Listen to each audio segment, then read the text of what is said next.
Hello, this is a paper presentation on the IoT paper that recently came out, Amalgamated Intermittent Computing Systems. So what does intermittent mean? Intermittent refers to the fact that these computers are receiving energy in irregular ways and unpredictably turning on and off. Typically, this kind of works by an intermittent computing device harvesting energy, maybe that's from a solar panel or by absorbing radio frequencies that's generated on a wall somewhere else. And then you slowly accumulate that energy in a buffer, such as a capacitor, and then you run a burst of quick operations.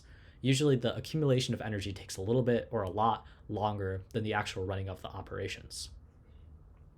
After you expend all of your energy, you power off and then you repeat the cycle, harvesting some energy again.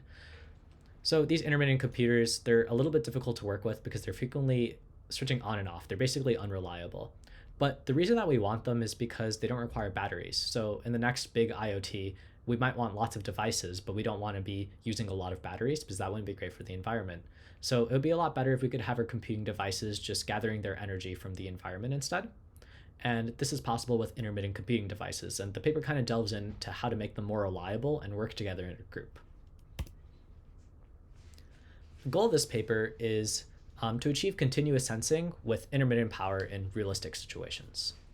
So you could have a group of nodes. Every single node, which is just a gray dot or a red dot if it's awake. In this sort of graphic, this one animation that we have in the slideshow, it is going to be gray whenever it's harvesting energy, and it is red whenever it is actually using that energy and it is awake.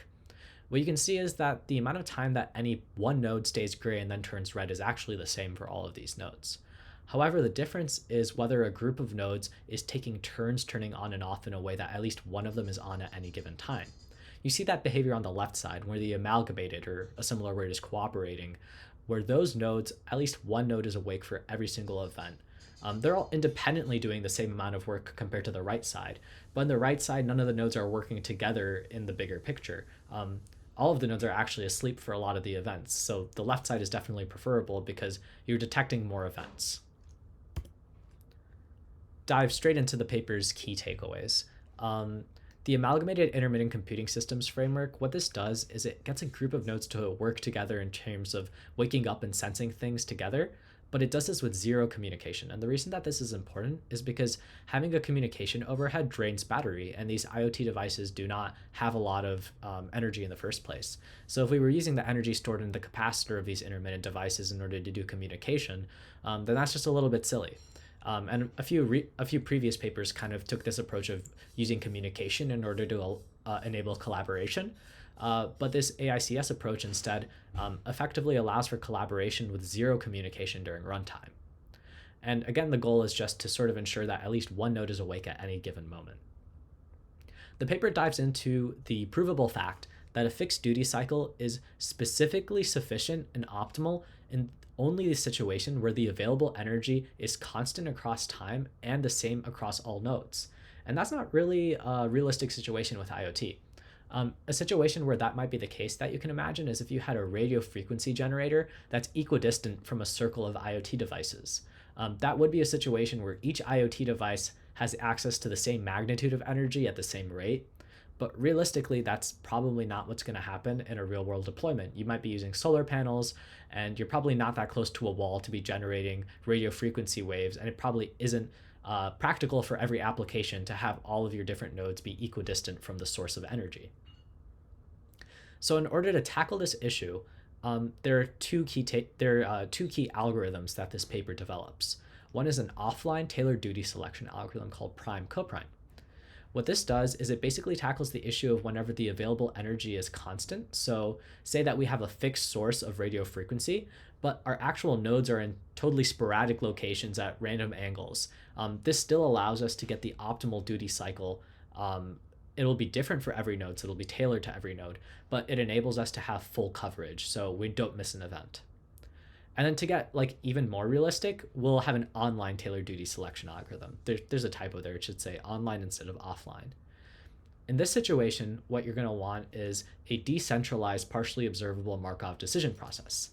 Decentralized here is referring to the fact that the nodes are not communicating within the group. So each node is making a decentralized decision. And this is for the situation where the available energy is varying over time. So you might have many solar panels powering many IoT devices, and those solar panels might be in different angles with respect to the sun, and they might also be interfering with one another or close to each other, basically harvesting energy at different rates of different magnitudes. And this is a realistic situation, and it's not provably optimal like the prime coprime algorithm is, but it does surpass some state of the art algorithms in a real world experiment. Before we delve into the specific algorithms and how they're implemented in the paper, we can talk a little bit about like a realistic application. So to sort of ground ourselves, a situation where we would want these algorithms could be this situation that's done by the organization WaggleNet. So WaggleNet is putting intermittent computing devices on beehives in order to sense events such as audio or image. And basically it needs to do some computation whenever it receives an event as well. So it's event detection driven, kind of similar to the purpose of this paper. And you might have two different situations. One where you want the prime coprime algorithm, which is a little bit more of a contrived situation, and a realistic situation where the partially observable MDP comes into play. So beekeepers often have observation hives, and if you wanted to power your IoT devices, say you didn't have a long enough power cord or it was unrealistic or unfeasible to supply power at your observation hive, in your backyard, though, at the same time, you might reasonably have a power generator that you have control over on a wall. And that could be a radio frequency generator, and you could have multiple ways of harnessing that energy for different IoT devices, but they might be at different locations on the beehive and at different angles. And so what you would apply here would be the prime coprime algorithm, because this is perfect for a situation where there's a fixed source, so a constant rate of energy for each node, but that actual magnitude of that rate is different for the different nodes. And then stepping into an even more realistic situation, you might have a beehive a little bit further out into the wild where there's no power and no walls. So instead, you're going to be using solar panels, and the sun rises and it sets. So you have to deal with the fact that the energy source is kind of variable over time. And on top of that, the different solar panels are at different locations, at different angles, and even interfering with each other in ways that you might not want.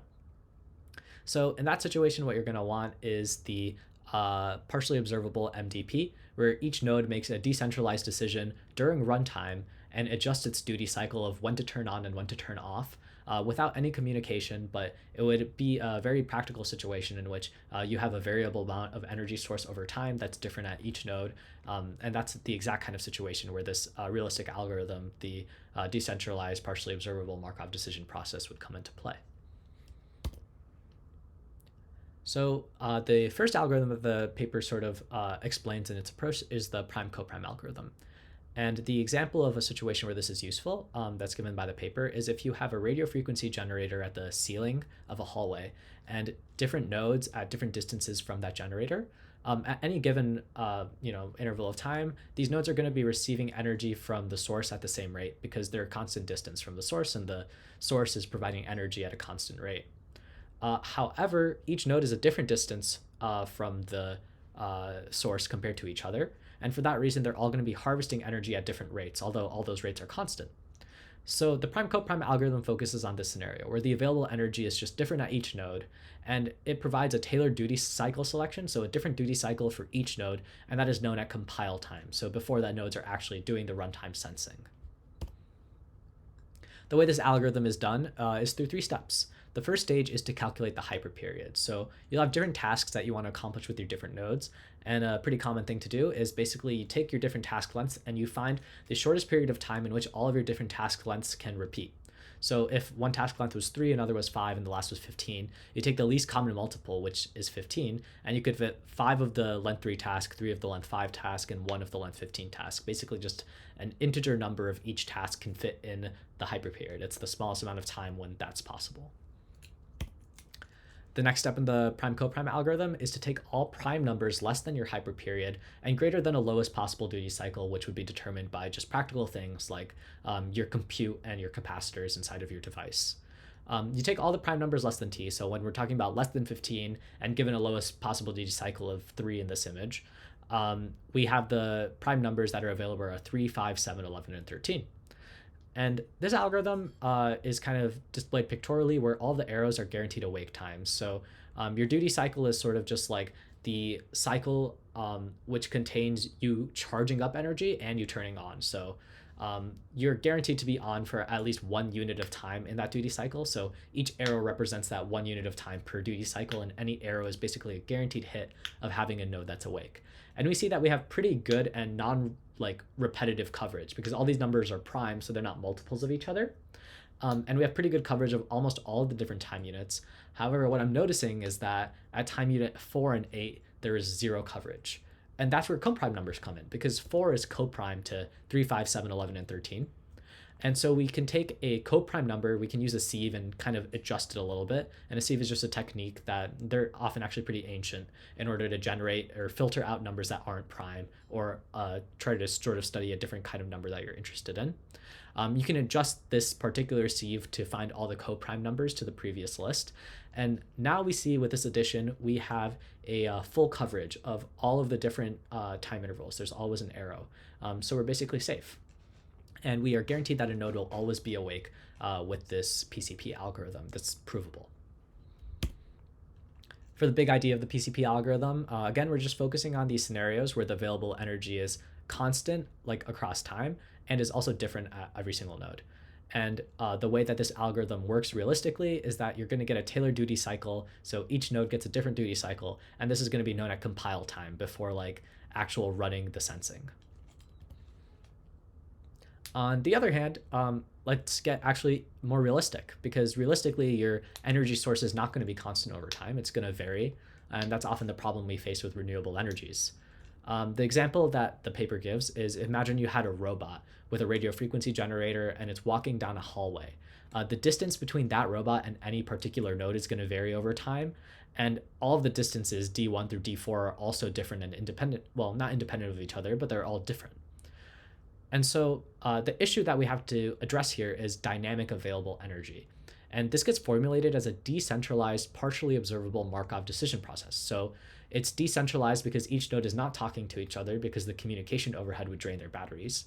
It's partially observable because each node knows its own state, but it doesn't know the state of other nodes in its group. And it's a Markov decision process because it's sort of just making decisions based on, states and actions and things like that. So we can dive into this Dec-POMDP. What this really means is that there's a team of agents and they're collaborating to maximize this global reward, the sum of all total rewards. And the output of this Dec-POMDP is an optimal joint policy. So each node can sort of indirectly interact with each other through the environment. So the environment is the only thing that each node interacts with. And if each node sort of has any possibility of changing the environment, then a node can sort of pick up on that and realize and like sort of adjust itself through the environment. And that's sort of like a little bit of intuition on how this can work and how different nodes can collaborate without actually communicating directly with one another. It's just using the sensor that I was going to have anyway. So this decentralized POMDP is formally represented as a tuple. Here's this example where we have two agents, Mario and Luigi. N is equal to 2 because we have two different agents. Then you have the states, which are the different states our agents can be in, the actions they can take, the transition function, which just sort of describes like what the optimal action is from a given state, the reward function that is provided by the environment to sort of inform us how beneficial a certain action from a certain state was. Then you have this omega and this O, and these both kind of refer to observations and an observation function. A clever thing about this paper's approach is that we actually ignore those two because storing observations requires a lot of memory, and these devices don't have that memory. So we'll talk about some heuristics to avoid the sigma and O. And then finally, just rounding out this list, we have H, which is the horizon. That's similar to the concept of like epochs. You can solve a Dec-POMDP like maybe iteratively, recursively, or like with dynamic programming. And H is like the horizon. So it's like sort of similar to like the number of iterations or the number of epochs that you use to partially solve the problem. And BO just represents like the initial set of states and like their location. So let's talk about the actual ways that this paper reduces the complexity of this problem, because Dec-POMDP is NextP hard. So it's a very difficult algorithm to solve in general. And so we need to reduce the complexity of it. And this paper does it in a way that it's actually runnable on these like tiny intermittent computing devices. First, we reduce the state space because there's a lot of complexity in having non-uniform energy at different nodes. And the way we do this is just by using the PCP algorithm for before. The set of all possible states is just any permutation of the duty cycles returned by the PCP algorithm. The next thing that this paper novelly sort of does is by having a transition function replaced sort of with the two lightweight heuristics. So the typical transition function of a Dec-POMDP is going to have a lot of memory overhead because you're going to create an observation history, and based on that observation history, you're going to guide an observation function. But storing all of that information is really unrealistic for our small nodes. And so instead, we have some lightweight heuristics. One of them is randomized binary search. In this situation, it's kind of just like your typical binary search to find the transition, but the only difference is that you start at a random point in the list rather than in the middle of the list, and this helps different nodes that are doing the randomized binary search at the same time from landing in the same state. The second heuristic, which performs a little bit better but is more complex to implement, is suboptimal RL.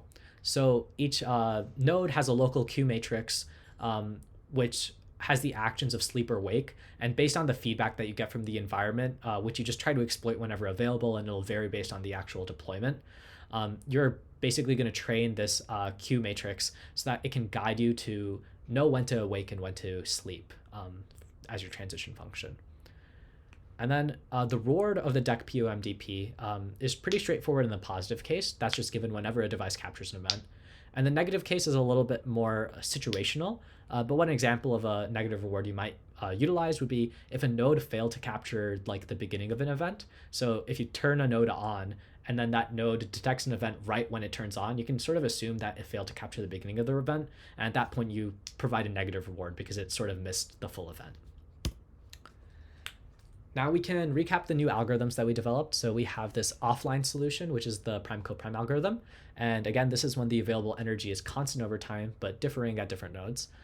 And then that is also available at compile time. So before the node is actually doing any sensing, it already knows what its duty cycle is going to be for the entire operation. Now, an online solution, although it's decentralized and the nodes are still not talking to each other, is going to involve the decentralized POMDP plus a few heuristics. This allows for a runtime selection of duty cycles, so it's going to vary as the node is sensing things, it's adjusting its duty cycle. And this is really useful in the situation where the available energy is variable over time.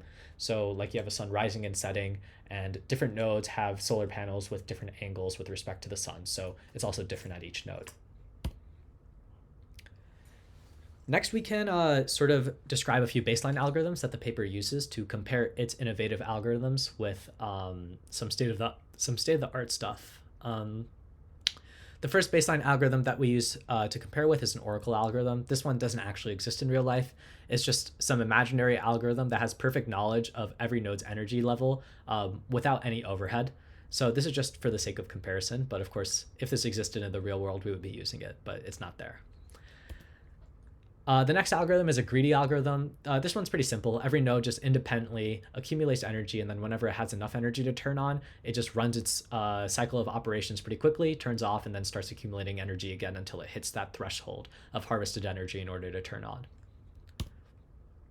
Next, we have this duty cycle algorithm where we give a fixed predefined duty cycle, which is the same to all nodes, just with different offsets. So all nodes have the same execution time and the same harvesting time as we assume them all to be identical. So you just take the sum of that execution time and that harvesting time. But if an even number of execution times don't fit in the length of the harvesting time, then you just add 1 to the overall duty cycle. And essentially what goes on over here is we have this fixed duty cycle and we just provide an offset so that we get full coverage, and at any given point of time, a node is awake in this hypothetical situation. And also, just to reiterate on this a little bit, this is provably optimal in the specific case only where the energy source is constant over time and the same across all of the different nodes. Finally, we have the AICS algorithm. So this has a separate research paper about it, and basically it's just using Q-learning, and the paper has it choose between 4 different duty cycle periods. It in real time is going to adjust its duty cycle to one of a few different pre-selected options. And basically, based on that duty cycle selection, it's going to be receiving some rewards or some negative rewards from the environment and adjusting its decision-making process over time of when to choose which duty cycle. Now we can compare those baseline algorithms with PCP and the decentralized POMDP with two different performance metrics. First is capture and process success rate. This is a sort of novel performance metric coming from this paper. Other papers sort of would focus on like the capture success rate, so just capturing a event, which is given by NC, which are the events that have been captured, over N, which is the sum of all events.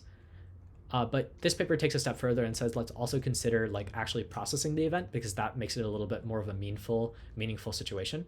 So this paper looks into the situations where you both capture and process an event. And then this paper also considers the total redundant time, which sort of gleans information on like how much redundancy we have and how much room there might still be for optimization. It just gives a metric of how often there are multiple nodes on at the same time, because you only really need one node on at any given moment. There are two different ways that these algorithms are evaluated against the baselines. One is via simulation and the other is in the real world. First, in the simulation, there are synthetic traces that reflect like the solar and radio frequency energy sources. And using those traces, we are able to simulate both a constant or a variable amount of available energy. And in either case, it's always different at each node because that's a little bit more realistic. We have event generation that's just completely random. So events happen at random times for random durations of random distance from one another. And orthogonal to that, a task is generated. We have a bin of 15 tasks that are described in this paper. A lot of them boil down into like audio and visual classification. And there's also some more simple ones like just bit count. And basically, we are trying to do a task whenever we see an event. And that would be like the processing and also the detection of the event, which is the goal of our nodes. We see in the results, first we're considering constant available energy, so like a fixed energy source. We see a capture and process success rate that is actually really high for the PCP. It's really close to the Oracle, which isn't like a real world implementable solution. And what we sort of see is that the prime coprime algorithm, sort of as we expect because it's provably optimal, outperforms all of the other state-of-the-art algorithms when it comes to constant available energy, but differing at different nodes. Now we get to the more interesting simulation where the available energy is variable and also different at different nodes.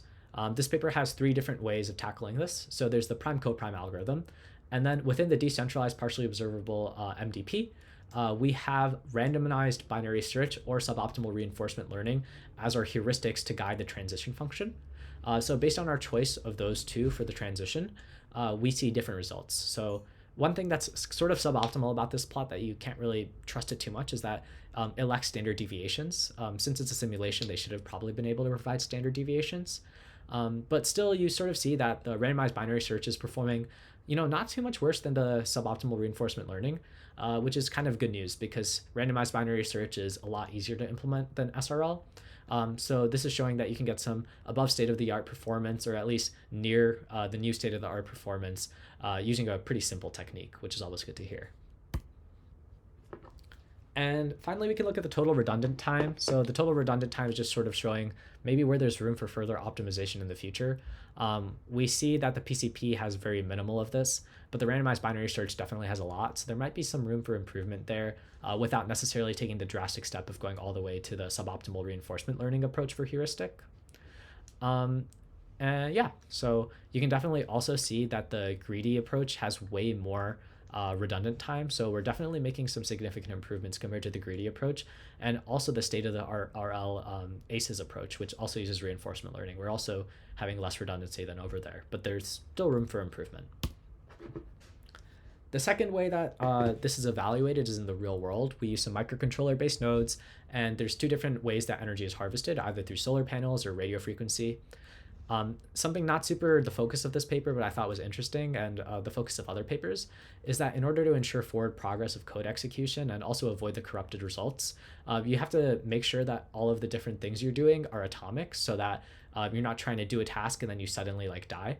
So making sure that all of the different executions are atomic is done with a Sonic API, and also storing any important information immediately in non-volatile memory is also done with Sonic, which I think is interesting, which means that basically the node can die and then turn back on and has the potential to sort of look at some previous events and do some processing of them.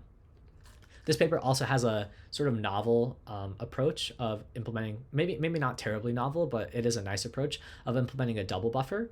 So whenever an event is sensed, presumably it will store it twice. And this way, if the intermittent device being intermittent just dies randomly, you still have data integrity when the power supply is interrupted, because when the device turns back on, you have a double buffer, so you can check twice if something was really recorded at that value and if you can really be certain about processing that information that you measured.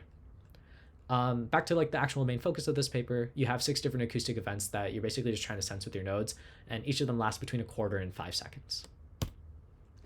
We see that, and again, there's no standard deviations here, but I guess that's a little bit more realistic for like a one-shot real-world experiment.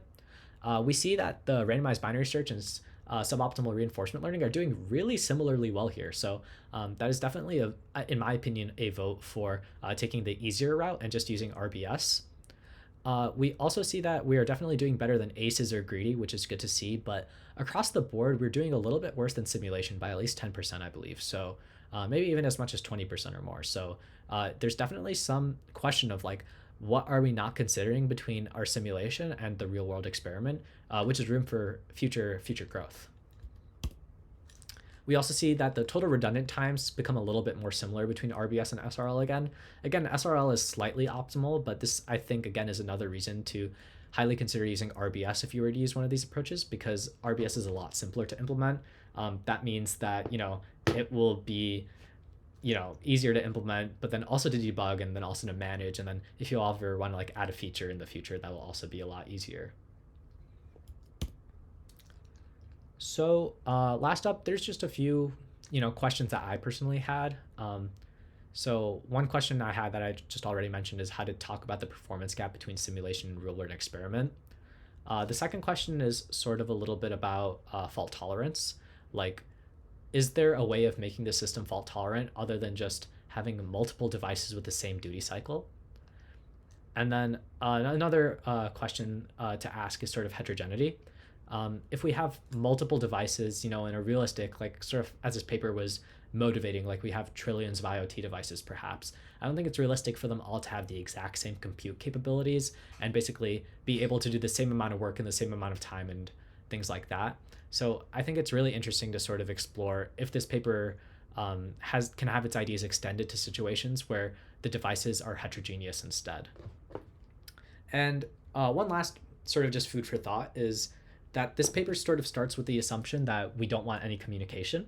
And in a way, that's also just sort of a heuristic. So another question to ask is like, if you had communication, could you possibly get enough from the communication to justify it? Do we necessarily have to say zero communication in our groups? But, overall, I don't have the answer to these discussion questions, but I think they're areas for future research. And that's about it.